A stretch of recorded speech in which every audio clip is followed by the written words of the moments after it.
শিক্ষার্থীরা আসসালামু আলাইকুম। কেমন আছো? ভালো আছো? ইনশাল্লাহ আমিও ভালো আছি। তোমাদের এর আগে 2টা পাঠদান করেছি, আজকে কবিতাটা পড়ছি। তোমরা একটু মনোযোগ দিয়ে শোনো। লোক লোকান্তর। লোক লোকান্তর হচ্ছে লোক থেকে লোকান্তরে। এই কথা লিখেছেন আল মাহমুদ। আমার চেতনা যেন একটি সাদা সত্যিকার পাখি, বসে আছে সবুজ অরণ্যে এক চন্দনের ডালে। কবির কাব্য চেতনা একটা সৌন্দর্য সাদা পাখির সাথে তুলনা করেছে। সে পাখিটা কোথায় বসে আছে? একটা অরণ্যের সবুজ অরণ্যের চন্দনের ডালে বসে আছে। প্রকৃতির অপূর্ব সৌন্দর্য কবির কাব্য চেতনার উৎস। তিনি এই প্রকৃতিকে অন্তর দিয়ে ভালোবেসেছেন এবং এই প্রকৃতির সৌন্দর্য তাকে কবিতা লিখতে অনুপ্রাণিত করেছে এবং এই কথাটাই তিনি তার কবিতায় সুন্দরভাবে প্রকাশ করেছেন। মাথার উপর নিচে বনচারী বাতাসের তালে দোলে বন্য পানলতা।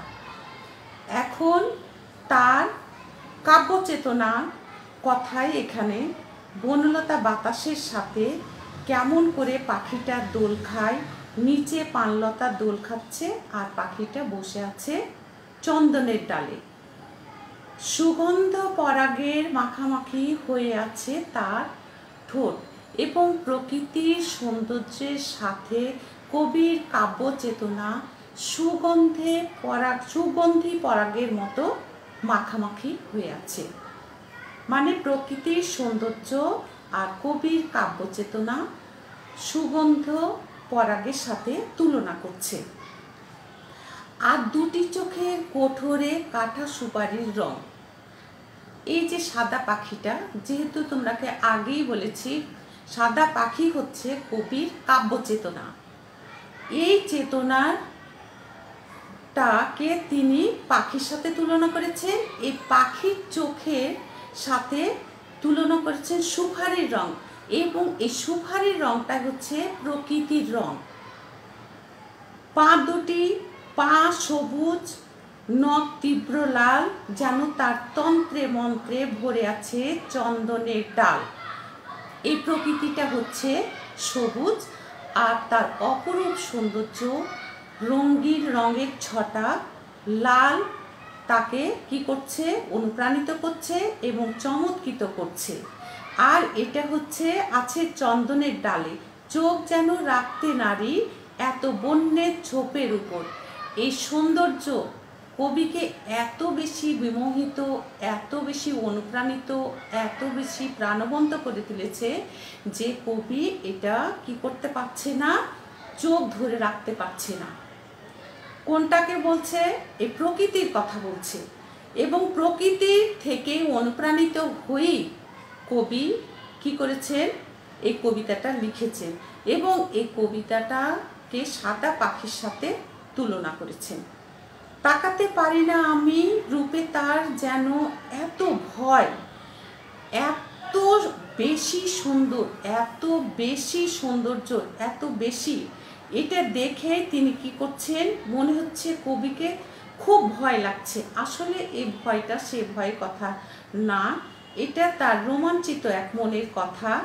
যখনই উজ্জ্বল হয়ে ওঠে আমার এই চেতনার মন, যখন এই প্রকৃতির সৌন্দর্য দেখে কবির যখন কাব্য চেতনা অনুপ্রাণিত হয়, কবি চেতনা জাগ্রত হয়, অনুপ্রাণিত হয়, উদ্বেলিত হয়, সৃষ্টির প্রেরণা পায়, তখন তার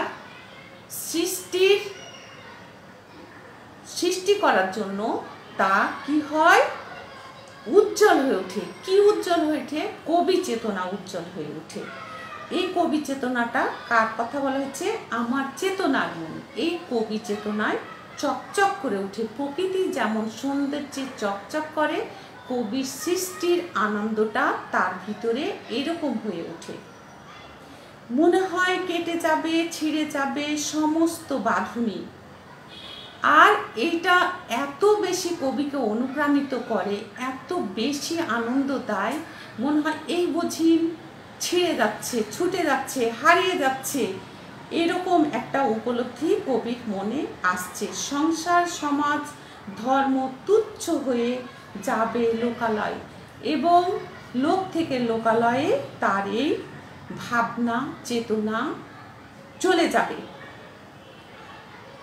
সংসার, সমাজ, ধর্ম তুচ্ছ হয়ে যাবে লোকালয়। এবং এই অনুপ্রেরণা যখন কবির মনে আসবে, তখন তার সংসারের নিয়ম নীতি, অনুশাসন, ভয়, ভীতি সব কিছু তুচ্ছ হয়ে যাবে।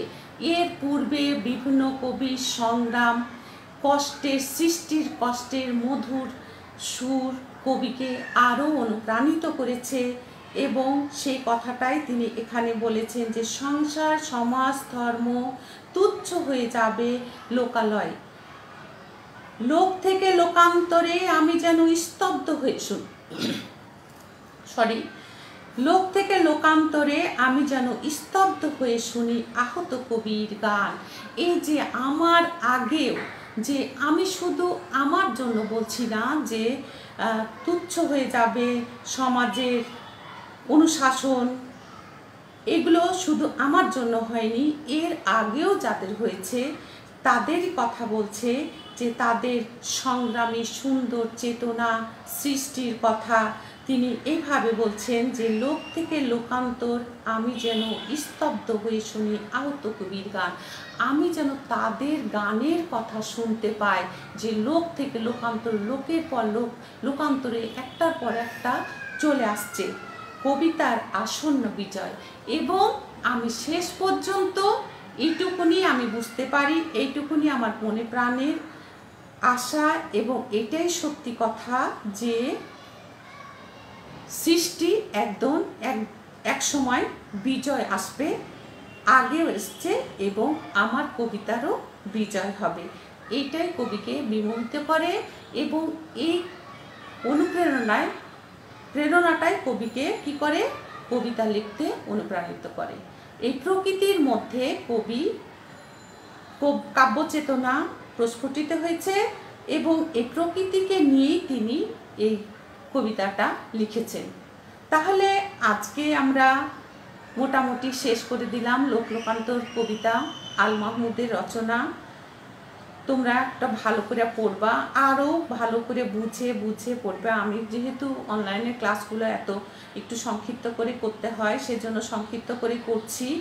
তো তোমরা আর একটু ভালো করে পড়বা। যদি না পারো, তোমাদের আমার ডায়েরিতে তো নাম্বার আছেই, তোমরা ফোন করে একটু জানতেও পারো।